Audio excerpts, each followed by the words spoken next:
Donc maintenant que vous avez bien relu l'histoire, on va faire des petites questions de compréhension comme on fait en classe. Donc, ça c'est un exercice que j'ai pris dans le fichier de Taoki avec, on l'a déjà fait ce genre d'exercice, il faut entourer quelle est l'image qui correspond à l'histoire qu'on vient de lire.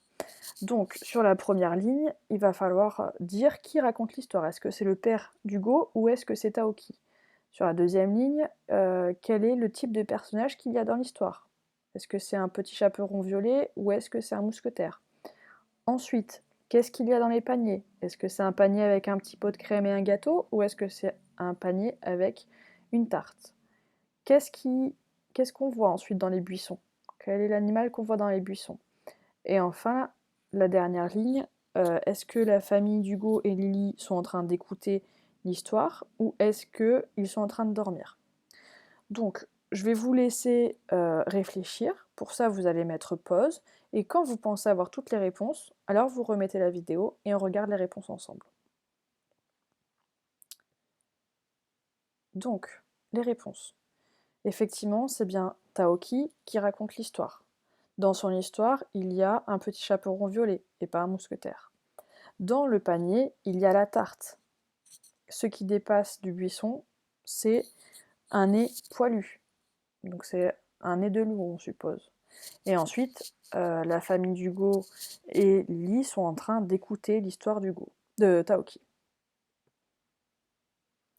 Donc maintenant, pour le deuxième exercice que je vous propose, je vous demanderai de prendre une feuille et un crayon, parce qu'on va faire ce type d'exercice. Relie les groupes de mots pour faire des phrases. Ça, c'est un exercice qu'on fait très très souvent en classe. Sauf que là, vous ne pouvez pas relier puisque vous n'avez pas le fichier. Donc ce qu'il va falloir faire, c'est écrire les phrases.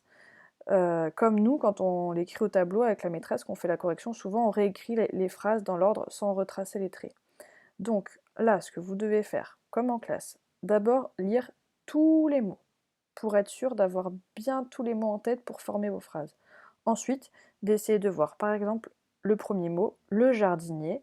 On regarde dans la colonne d'à côté, est-ce que le jardinier va aller avec le mot tourne, on prie ou va planter? Et ensuite, vous essayez de chercher dans la colonne d'après le mot qui va aller avec cette phrase, et ainsi de suite pour avoir 3 phrases différentes. Donc, allez-y, prenez votre cahier, votre feuille et votre crayon, mettez pause et essayez de faire les 3 phrases. Quand c'est bon, vous, euh, vous remettez la vidéo et on fera la correction ensemble. Donc si vous pensez que c'est bon, hop, voilà, la correction. Donc, la première phrase, je vous ai tracé les traits de la même couleur pour chaque phrase. Donc la première phrase, c'est le jardinier va planter un prunier et un abricotier. La deuxième phrase, en rose, le sentier tourne entre les rochers. Et la troisième phrase, en orange, les écoliers ont pris un goûter dans la cour. Voilà, c'est tout pour aujourd'hui. J'espère que c'était pas trop compliqué pour vous. Si vous voulez nous envoyer la photo de votre travail, vous pouvez. Et en attendant, relisez le texte de Taoki ce week-end. Et je vous souhaite de passer un bon week-end et je vous dis à lundi. Au revoir.